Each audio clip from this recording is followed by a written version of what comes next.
Ito ang reading mo, Taurus. Welcome back to our channel. Naway nasa mabuti kayong kalagayan while watching the channel. This is a general reading. Kayo nang bahalang magpalit-palit ng situation nyo sa reading ko.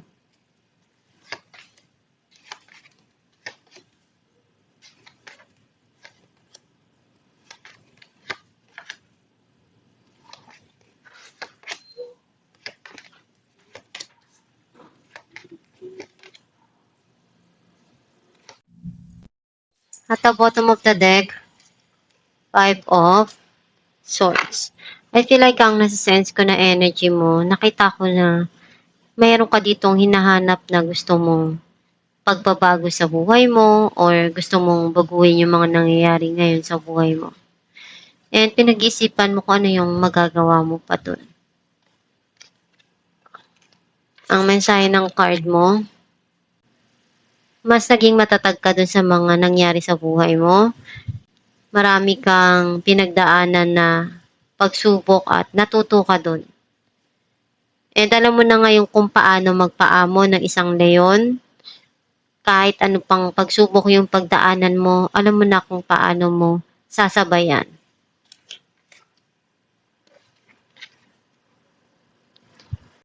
Kapag naaalala mo yung mga nangyari sa buhay mo, napapaluha ka, napapaiyak ka kasi hindi mo maisip na nalagpasan mo yon at nakaya mo yung mga pinagdaanan mo na yun.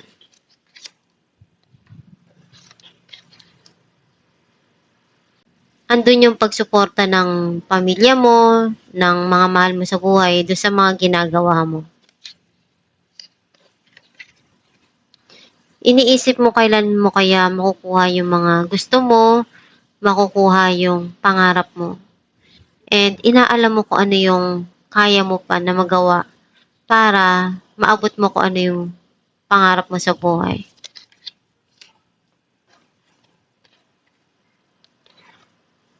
Nalilito ka kung ano yung uunahin mo, kung career ba o pag-ibig.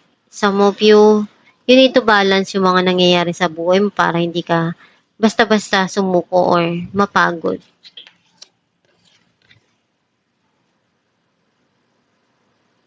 You are very emotional right now and hinahanap mo yung pag-aasikaso na ginagawa mo sa iba.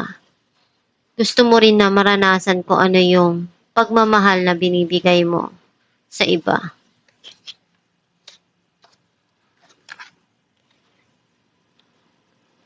Meron ditong darating na bagong opportunity para sa'yo or merong message na darating sa'yo through text, chat, or email.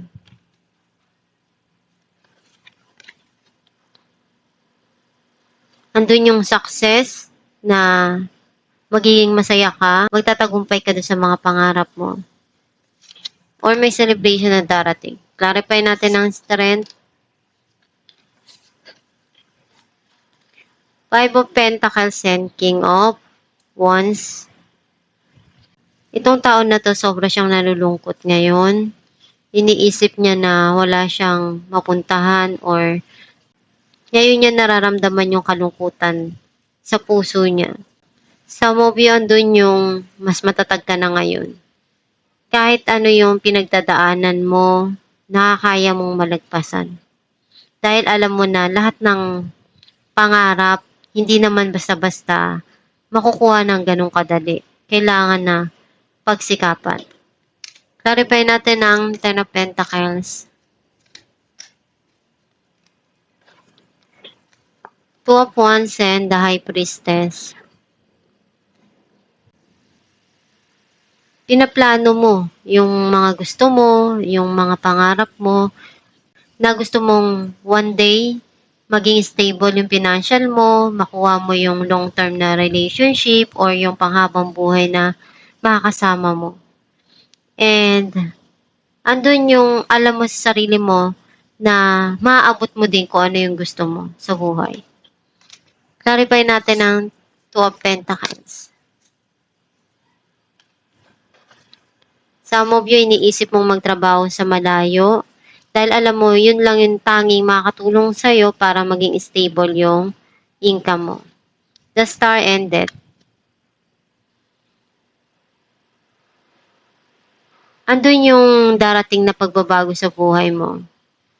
And andun pa rin yung gagawin mo yung lahat para punuan kung ano yung makakaya mo doon sa mga bawat sitwasyon na darating para lang sa mga pangarap mo. Clarify natin ang 8 of Wands.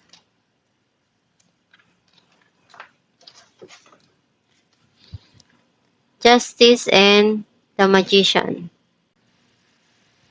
Tinatrabaho mo na makuha yung justice or makuha mo kung ano yung kailangan dun sa sitwasyon or mga pangarap mo. Inaalam mo kung ano yung bagong opportunity na darating sa'yo kasi alam mo sa sarili mo na kailangan na malinaw kung ano yung pagdadaanan mo, yung gagawin mo, yung mga pangarap mo, kung paano mo i-handle yung situation. Clarify natin ang 5 of Cups, 2 of Swords, and 3 of Swords.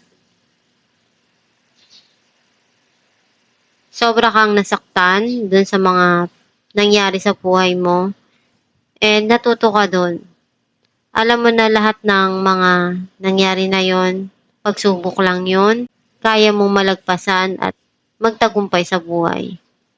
And huwag mong isipin na nag-iisa ka lang. Palagi mong gawin na magdasal para makuha mo kung ano yung mga pangarap mo. Clarify natin ang Page of Cups, 7 of Swords, and Ace of Swords. Meron ditong pagsisinungaling or cheating. Some of you, andun yung nagkakaroon ka na ng idea kung ano yung kailangan mong gawin at itry dun sa mga dumarating sa buhay mo. Clarify natin ang Queen of Cups, Page of Pentacles, and the Fool. Iniisip mo kung paano mo mapapalago yung pera mo, yung financial mo. And gagawa ka ng paraan na alam mo para makuha yung ikakasaya ng puso mo. Clarify natin ang 6 of Wands, 8 of Cups, and the Tower. You are very emotional. Gusto mo nang kalimutan yung mga nangyari sa buhay mo. And bigyan ng pansin kung ano yung darating sa buhay mo na alam mong magtatagumpay ka or magiging masaya ka. Nagkaroon man ng pagtatapos dun sa nakaraan at ngayon gusto mo nang bigyan ng atensyon yung darating sa buhay mo at maabot yung mga pangarap mo. Alamin natin kung anong mensahe para sa'yo.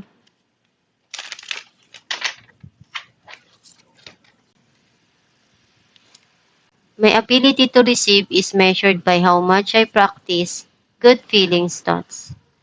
Ang mensahe para sa'yo na kung ano yung kaya mo na gawin para sa mga pangarap mo, gawin mo. Kahit ano pa yung pagdaanan mo, pagsumikapan mo ng palagi para maabot mo yung pangarap mo, at gawin mo yung kaya mo doon. Kahit ilang beses ka pang madapa, masaktan, bumangon ka lang din ng paulit-ulit, at one day kung ano yung mga nangyayari ngayon sa'yo, darating din yung panahon na masusuklian din yung mga paghihirap mo, yung pagsusumikap mo. And i-enjoy mo lang ang buhay. Ganun talaga eh. Kung merong mga dumarating ngayon na pagsubok sa'yo, normal lang yun. As long na masaya ka doon sa mga ginagawa mo, ipagpatuloy mo lang kung ano yung sa tingin mo, nag-e-enjoy ka at nagiging masaya ka doon. And gawin mo lang yung tama palagi sa pagdesisyon para pagdating sa huli, hindi mo pagsisihan kung ano yung mga ginawa mong desisyon doon. At itong yung reading Taurus, kung nakaresonate ka, kindly comment down below. Thank you for watching.